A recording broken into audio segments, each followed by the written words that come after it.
Hello friends, नमस्कार दोस्तों। जैसे मैं आपको इस चैनल पर कसिनो के वीडियोस के बनाता रहता हूँ, आप लोगों को कसिनो के बारे में, गैम्बलिंग के बारे में बताता रहता हूँ, कैसे गैम्बलिंग से बचना है, क्या गैम्बलिंग की साइकोलॉजी होती है, अपनी साइकोलॉजी को कैसे उससे मैच करना है, किन लोगों के लिए गैम्बलिंग नहीं बनी है। अपने वीडियोस में मैं हमेशा कहता हूँ कि नए लोगों के लिए मेरे वीडियोस नहीं हैं। जो लोग करियर बनाना चाहते हैं आकर के सीख करके, उनके लिए मेरे वीडियोस नहीं हैं। ये केवल उन लोगों के लिए हैं जो लोग इसमें फंस चुके हैं और निकलना चाहते हैं, या सब कुछ गवा चुके हैं, अब उनके पास कोई रास्ता नहीं है, या लगातार हार रहे हैं। केवल उन लोगों को मैं अपनी गाइडेंस देना चाहता हूँ, क्योंकि ये बहुत सेंसिटिव जोन है। यहाँ पर हर किसी का कामयाब होना बहुत मुश्किल है। कामयाब तो बहुत दूर की बात है, सर्वाइव करना भी बहुत मुश्किल होता है। ठीक है, ये वीक दिमाग वालों के लिए, इमोशनल वीक के लिए नहीं है। ठीक है, तो मैं आज के वीडियो में आपको ये बताता हूँ कि मार्टिंगले स्ट्रेटेजी से क्यों बच के रहना है, और मैंने कैसे उससे एक बार नुकसान उठाया था। एक छोटा सा मैं किस्सा आप लोगों के सामने अपना मैं रखूंगा। पर इससे पहले मैं आपको ये बता दूं मार्टिंगले स्ट्रेटेजी क्या होती है। देखो दोस्तों, मार्टिंगले स्ट्रेटेजी बोलते हैं, मार्टिंगले ये कहता है कि जब भी कोई रिजल्ट नहीं आया कई बार, तो अब वो पक्का आएगा, तो आप उस पर पैसा लगाओ, बेट लगाओ। और अगर वो इस बार नहीं आया तो अगली बार और श्योरिटी आएगा, तो डबल कर दो। और अगर उस बार नहीं आया तो उसके बाद तो पक्का ही आएगा, तो उसको और डबल कर दो। मतलब वो डबलिंग को बोलता है, एक लेवल के बाद जा करके, उसका ये मानना है। ठीक है, पर ये स्ट्रेटेजी हमेशा लोगों को बर्बाद करती है। हम क्या देखते हैं कि यार 5 बार ये रिजल्ट नहीं आया तो छठी बार तो पक्का आएगा, हम डबल डबल डबल करते रहते हैं। या तो हमारा बैकअप खत्म हो जाता है, वो सारा पैसा ले जाता है, या हर बैट की एक लिमिट होती है, वो लिमिट को हम टच कर जाते हैं, फिर बैठ के तमाशा देख रहे होते हैं। तो कभी भी डबलिंग नहीं करनी चाहिए। नंबर वन, मार्टिंगले स्ट्रेटेजी को भूल जाओ, बर्बाद कर देगी आपको। 100 में से 99 बार जीतोगे मार्टिंगले स्ट्रेटेजी से, एक बार हारोगे, 99 बार का पैसा ले जाएगा वो आपसे। फिर उसके बाद जो फ्रस्ट्रेशन जन्म लेगी, उसका बदला लेने के लिए, अपनी गलती सुधारने के नाम पे आप और पैसा दे दोगे। ठीक है, तो इसलिए मार्टिंगले स्ट्रेटेजी पे रिसर्च करके आप किसी चीज़ को समझो। पैसा डबलिंग जो है वो कब करनी चाहिए, मैंने कई वीडियो में बताया, आगे भी बताऊंगा आपको, पर मार्टिंगले की स्ट्रेटेजी के हिसाब से डबल नहीं करनी चाहिए बेट। ठीक है, तो दोस्तों बात है 2018 की।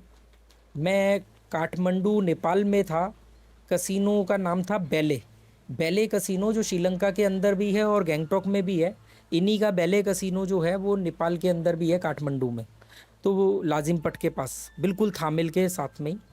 तो मैं बेले कसिनो में था, और मैं लगभग लगभग 8 से 9 हज़ार रुपये प्लस हो चुका था। ठीक है, बेले कसिनो में नेपाली करेंसी में खेला जाता है। मिनिमम आउटर बेट 1000 रुपीज़ होती है नेपाली, मतलब इंडिया के 700-800 रुपये के आसपास। 600 700 800 रुपये, मतलब हमारे 10 रुपये, वहाँ के 16 रुपये है। तो मैं आराम से वहाँ पे 8 से 9 हज़ार रुपये नेपाली जीत चुका था। लंच कर चुका था, पैसे जीत चुका था। शाम को कुछ 4 साढ़े 4 बजे के आसपास चाय का टाइम होता है, और मैं जैसे ही निकलने लगा अपने हॉस्टल के लिए, क्योंकि मैं कसिनो में 2-3 घंटे से ज़्यादा कभी वक्त नहीं देता हूँ, क्योंकि मेरी और भी बहुत सारी पर्सनल लाइफ है, मुझे बहुत कुछ चीज़ें जाननी, समझनी, सीखनी, पढ़नी होती है। कसिनो मेरे जीवन नहीं है, कसिनो मेरे जीवन का एक छोटा सा हिस्सा है, वो भी अब मैंने उसको बहुत कम कर दिया है। तो मैंने कहा चलो अब 4 बज गए हैं, चाय पी के चलता हूँ। चलने ही लगा था और मैं चाय पीने के लिए रुक गया।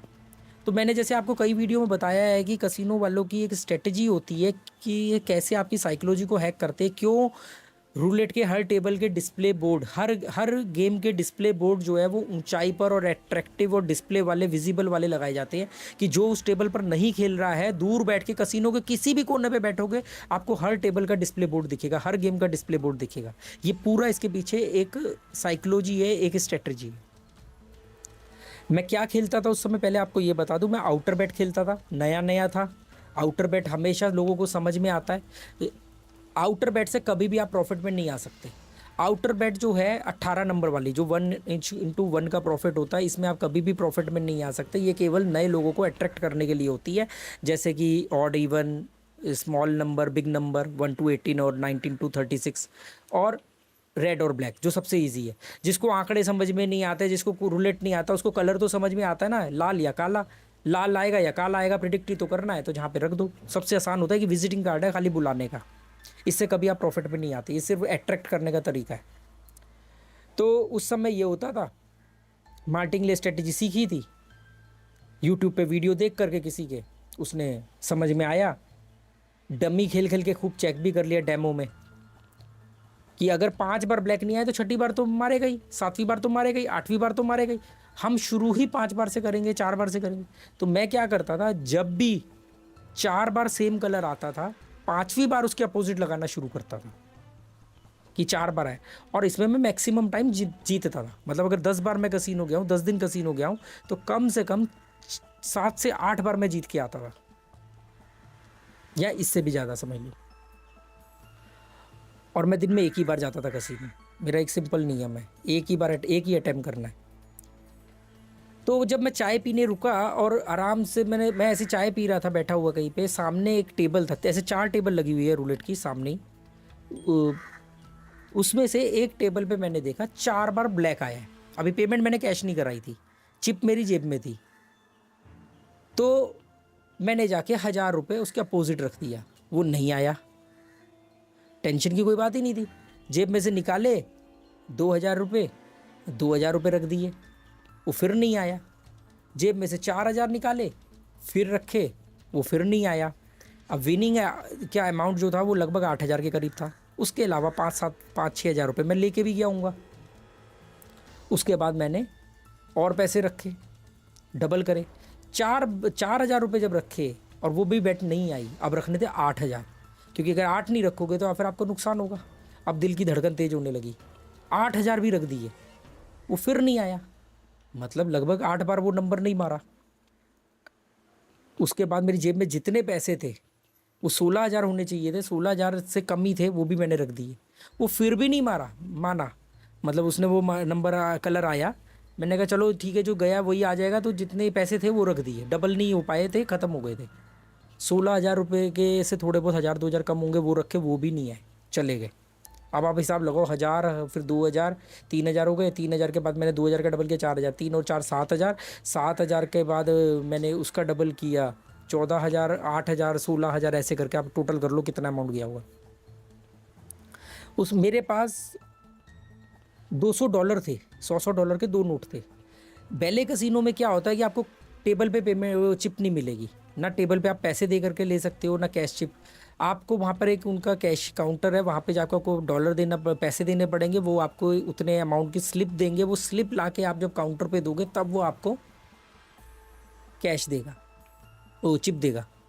मैं जब तक भाग करके काउंटर पे गया, पहले तो मैंने मैं इतना हक्का बक्का रह गया। मेरा सारा पैसा जो मैं प्रिंसिपल अमाउंट लेके आया था खेलने के लिए, वो प्लस जितना मैंने विन किया था वो चले गया। धड़कने ऐसी तेज, माथे पे पसीने की, यार ये तो सब गया।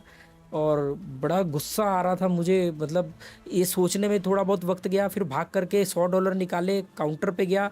$100 जैसे इंडिया में 8000 होते हैं इस समय, उस समय वहाँ पर $100 11,000 समथिंग होते थे। उन्होंने 11,000 कुछ की पर्ची दी। वहाँ पर जा करके मैंने वो 11,000 रुपये लिए, कि मैंने $200 थे शायद, कि मैंने कहा कम से कम जो गया है कुछ तो आए, कल कमा लेंगे। तब तक नो मोर बैट हो गई।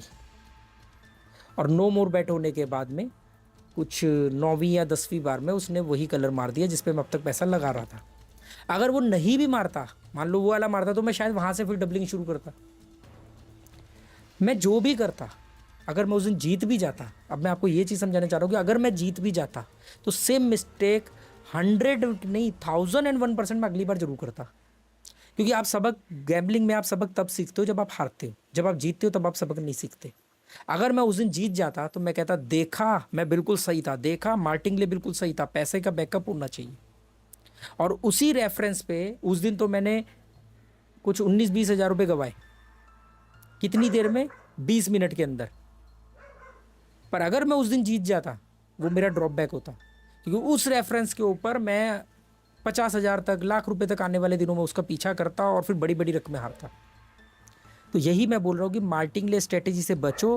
बेट डबल कब करनी चाहिए, इसके लिए मैं एक वीडियो बनाऊंगा, अगला वीडियो आप उसको देखना। उसमें मैं बताऊंगा कि डबलिंग कब करनी चाहिए और कितनी बार करनी चाहिए, ये भी है। तो उम्मीद करता हूँ दोस्तों, ये छोटी सी एक स्टोरी तो नहीं कहूँगा क्योंकि ये मेरा ही किस्सा है, फिक्शन नहीं है, नॉन फिक्शन है। एक्चुअली मैंने जितनी भी स्टोरी सुनाई है सारी नॉन फिक्शन है, क्योंकि इन सभी गैम्बलर से मैं मिला हुआ हूँ। मैंने इनके नाम वगैरह कुछ के मुझे याद ही नहीं है, कुछ के मैंने पूछे नहीं, और जिनके मुझे याद है मैंने जानबूझ करके नहीं बताए।